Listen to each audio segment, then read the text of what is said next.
जलजीवन मिशनच्या सर्व कामांना केंद्र शासनाने 2028 पर्यंत मुदतवाढ दिलेली आहे। त्या आधारे राज्य शासनाने राज्यातील सर्व कामांना विना दंड मुदतवाढ देण्यात यावी। जलजीवन योजनेचे सर्व प्रलंबित देयके 100% पारित करण्यात यावे। त्याचबरोबर जलजीवन मिशन योजनेतील सर्व कंत्राटदारांना प्रलंबित बिलाचा पुरेसा निधी उपलब्ध न झाल्यामुळे त्यांनी पर्यायी स्वरूपात शासनाकडे डिपॉझिट स्वरूपात जमा असलेले SD, EMD, FDR परत मिळावा व सदरची रक्कम अंतिम बिलातून पुनर्कपात करण्यात यावी यासह अन्य मागण्यांकरिता 20 डिसेंबर पासून महाराष्ट्रातील सर्व जिल्ह्यांमध्ये जलजीवन कामे बंद आंदोलन करण्याचा इशारा महाराष्ट्र राज्य पाणी पुरवठा कंत्राटदार संघटनेच्या वतीने देण्यात आला आहे।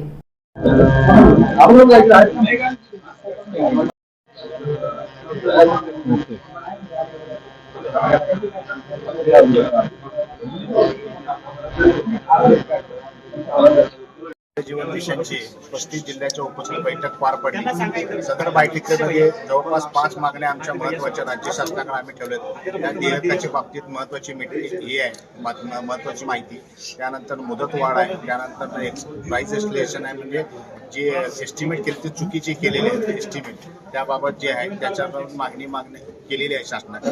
आणि सगळ्यात महत्त्वाचं म्हणजे ह्या 5 मागण्यासंदर्भात गेल्या 1-2 वर्षापासून आपण प्रयत्न करतच आहोत, परंतु शासन याबाबत दुर्लक्ष करत असल्यामुळे आज आम्ही नाईलाज असतो शासनाला 14 डिसेंबरचा अल्टिमेटम दिला। त्यात 5 मागण्या आम्ही फ्लोट करत आहोत।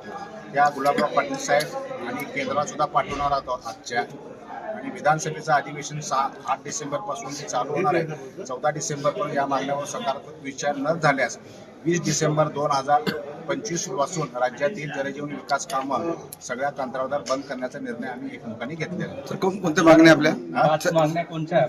एक म्हणजे देयक जे आहेत की गेल्या 11 महिन्यापासून देयक नीट मिळत नाही, त्यानंतर मुदतवाढ कंत्राटदाराला मिळत नाही, त्यानंतर जे त्यांनी काम केलेलं आहे ते कामाचा अंदाजपत्र चुकीचं असल्यामुळं भाववाढ जे झालेले काम आहे त्याचं सुद्धा ते मिळत नाही आहे। अशा एक 4-5 महत्त्वाच्या ज्या मागण्या आम्ही शासन दरबारी ठेवलेल्या आहेत। त्यानंतर आमची जे डिपॉझिट आहेत त्यांच्याकडे काम एक तर बिल देत नाहीत, डिपॉझिट मिळणं गरजेचं आहे, EMD मिळणं गरजेचं आहे, परंतु ते सुद्धा आम्हाला मिळत नाही। अशामुळे सगळ्या कंत्राटाची कुचंबाना असल्यामुळं आज आम्ही हा मोठा निर्णय घेतलेला। सर हर घर जल आणि प्रत्येकाला प्रत्येकी 55 लिटर पाणी ही जलजीवन योजना आहेत। ही योजना पूर्ण झालेली नाही, म्हणजे आता पूर्ण आपल्या म्हणण्याप्रमाणे तर आता याचा परिणाम जे म्हणजे जो खेडेगाव आहेत, जे ग्रामपंचायत आहे त्यांच्यावर होणार नाही का? हा जो परिणाम आहे तो राज्य शासनाला गेल्या 1-2 वर्षापासून आम्ही संघर्ष करत असतो, पण राज्य शासन या आमच्या गोष्टी गंभीरतेने घेत नसल्यामुळं नाईलाज असतं आम्ही हा निर्णय जनतेची माफी घेऊन, ग्रामीण जनतेची माफी घेऊन हा निर्णय घेत आहोत। कारण ह्या सुद्धा 2 ते 3 लाख कंत्राटदारांचं भवितव्य आहे, त्याच्यावर सुद्धा जवळपास 2 ते 3 कोटी लोकांचं आर्थिक नियोजन आहे।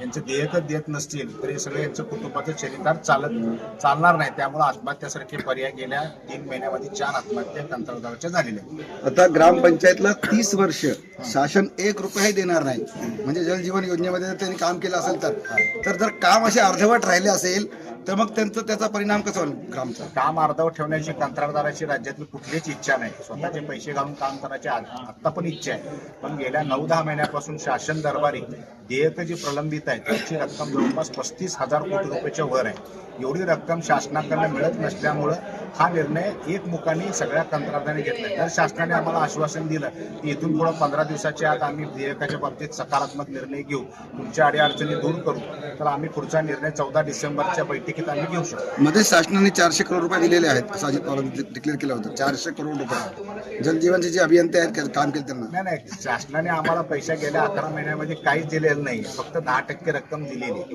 ही 10% रक्कम मिळालेली आहे। ती 10% रक्कम म्हणजे 1 रुपयाचं बिल असेल तर फक्त 1 रुपयाचं बिल असेल तर फक्त 10 पैसे मिळालेले आहेत। ह्या कंत्राटदारांची इच्छा अशी आहे की ॲटलिस्ट कमीत कमी 75 ते 80% बिल आपलं मिळालं पाहिजे, तर हे जलजीवन मिशनचे कामं पूर्ण सुद्धा होतील आणि सगळ्यांना घराघरामध्ये पाणी मिळण्याची व्यवस्था आमचे राज्यातील कंत्राटदार करतील। 8 तारखेला अधिवेशन सुरू होणार आहे, तर संघटना आपली तिथं हल्लाबोल करणार आहे का? अगोदरच्या अधिवेशनमध्ये आज आम्ही राज्याचे पाणी पुरवठा मंत्री गुलाबराव पाटील साहेब आणि देशाचे प्राईम मिनिस्टर PMO ऑफिसला सुद्धा ते पत्र आमचं जात आहे। त्यात आम्ही हाच इशारा दिलेला आहे की 8 डिसेंबर पासून जे अधिवेशन आहे ह्या अधिवेशनामध्ये 14 डिसेंबरपर्यंत या गोष्टीचा विचार करावा, अन्यथा आम्हाला 20 तारखेपासून आमचं काम बंद आंदोलन चालू आहे। आपलं नाव?